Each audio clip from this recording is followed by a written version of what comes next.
What's the #1 way to get motion in your decoys? Well, you know the answer because you've seen the thumbnail and you've seen the title of this video. We're talking about jerk rigs. That's what we're doing this time on Surviving Duck Season. Surviving Duck Season, offering you the best waterfowl content. Subscribe to this channel, click the notification bell, and don't miss any of our great content. Presented by Mojo Outdoors and High and Dry. Long before there were spinning wing decoys, long before there were, butt squirter decoys and decoys that swim around and all that kind of stuff, long before those motion types of things were created, we had a jerk rig. As long as people have been duck hunting, probably they would tie a string to a decoy to make it move around. And so jerk rigs are still have a tremendous place in my arsenal. I use them nearly every single day. If you hunt in an area where you have a little bit of wind or no wind, it's critical to have some kind of movement in your decoys. And so a jerk rig is in every one of our blinds.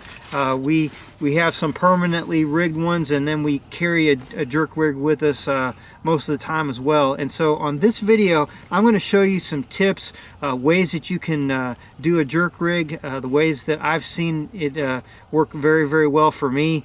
And hopefully you'll learn something. And there's a lot of ways to do jerk rigs, but I'll start off by telling you this. Use a jerk rig that has a thick cord. I mean, that's the #1 thing for me. A lot of times you can buy a lot of jerk rigs that are already pre-made and they've got this little bitty thin cord. And man, I mean, for me, the guy that uses a jerk rig for several hours a day, just about every day of duck season, you don't want that little bitty thin thing. It cuts into your fingers and it's hard to grab onto. So what I do when we buy a jerk rig, I'll add the very end part of it with a big piece of cord like this. But when we make our own rigs, we always use this real thick cord because it's easy to grab onto. Sometimes I'll have a knot or something tied into it like I do on this one, where you can kind of grab to it really, really easily. And it makes it a lot easier to grab when you're calling and you're looking for a bird. You're not having to find some little thin thing. It's just right there. So always make sure you have it situated in such a way where you're not having to fumble for it. I'll tie mine off near the top and then have it hanging down here where it's easy for me to grab, and then I can pick it up and pull it to me. So when I'm calling and I'm looking at birds, I'm not having to fumble around looking for a jerk rig. Okay, so what I got here, this is actually a homemade portable jerk rig, and what we did is we got some Mojo poles, and you can see how we have it rigged up is pretty cool. And so it allows you to be able to wrap the cord around it, and then we've got this bungee that is fixed to here, and then the cord is actually tied to the bungee. So once you get all the way out to the end of it, then you tie your decoys on it, and then you can pull it. So what we do is we tie the end into the blind or wherever we're hunting, and then we can walk all the way out to the very, very end and get all the way out there. And sometimes it's way past where you put the decoys, which is fine. This thing sticking a little bit up out of the water doesn't bother anything. And then we'll come back and tie on the decoys. Now I always like to go all the way to the very end, and then I take several steps back to kind of give some slack, and then you can always take up some of the slack inside the blind. That way you've got room to wrap the decoys or however you choose to rig them up.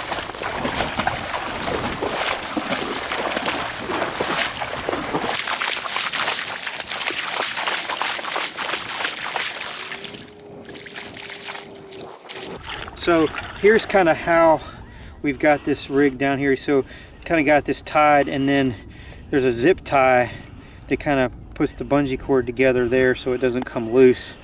And then we've got a hole drilled here with this bent over, and it works really, really great. I mean, it's super duper easy. Just take this and take my foot and mash this down into the mud really, really good. Kind of put it at a little bit of an angle so it kind of grabs when you're pulling against it, kind of pulls it down into the mud. And then that's what you got. It's kind of adding the bounce back for the jerk rig. Okay, so how do you rig the decoys on the cord? There's a lot of ways to do it, okay? First of all, these decoys here, they don't have a traditional keel. they've got a hole right here. So you've got lots of different ways you could do it. You know, one way is just to simply bring it inside here and just tie a knot in it. You can tie a slip knot or whatever, easy for it to pull out. And then when you pull it, it moves around. I got some other kinds of decoys out here, so I'm going to show you kind of some different ways you can do it depending upon the type of decoys you're using. Got some tangle frees, and you have a decoy that has a big enough hole right here. Let me fix this on there right. See how big this hole is right here.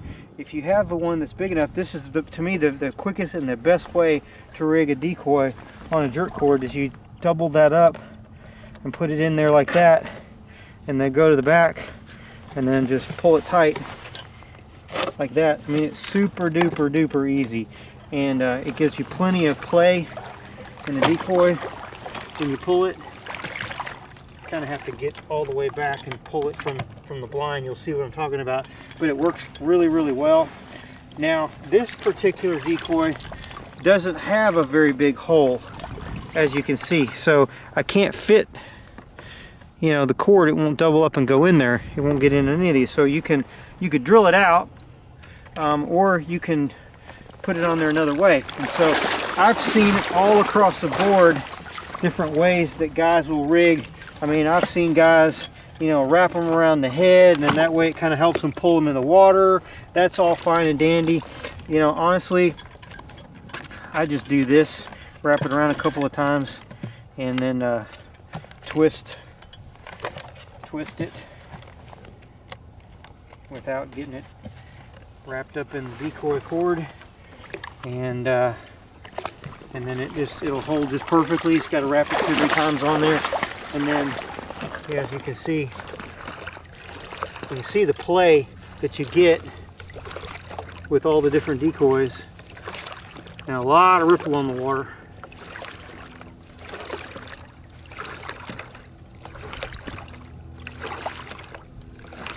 To me, you know, when I'm doing a jerk rig, I mean, we put out our decoys every day.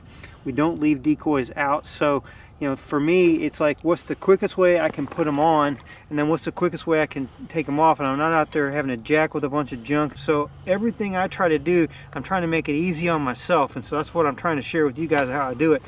Now, here's another great way to add some decoys on to your jerk rig.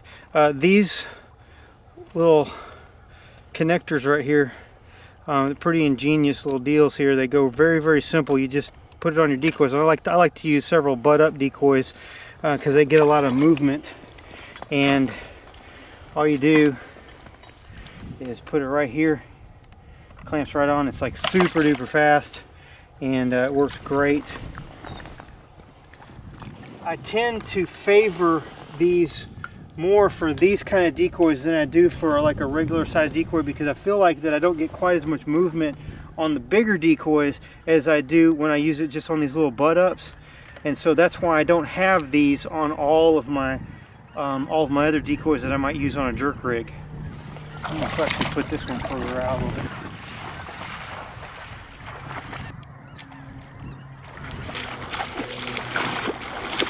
Alright, so let me kind of show you what my jerk rig looks like now that I've got all the decoys put on it. A lot of times I'll pull it really, really hard and make a splash sound. Especially, you know, we don't want to do that when the ducks are really, really close. But a lot of times when they've already flown past your spread one time, you hit them with that splash. Maybe hit them a couple little quacks, little comeback call, and they'll turn and come right back in, and they'll see that splash. You know, see the ripples on the water. It's super duper effective in the timber to do it that way. That's why, you know, so many guys that hunt the timber, they just kick the water. That splashing sound is a super big attractant. You know, sometimes you want to do that. Sometimes you just want to make a little bit of little bump to the jerk cord just to kind of make some ripples. We have all these electronic gizmos, you know, operated by batteries. and a lot of them have a great place a lot of days of duck hunting, but some days they don't work. Sometimes they actually work against you.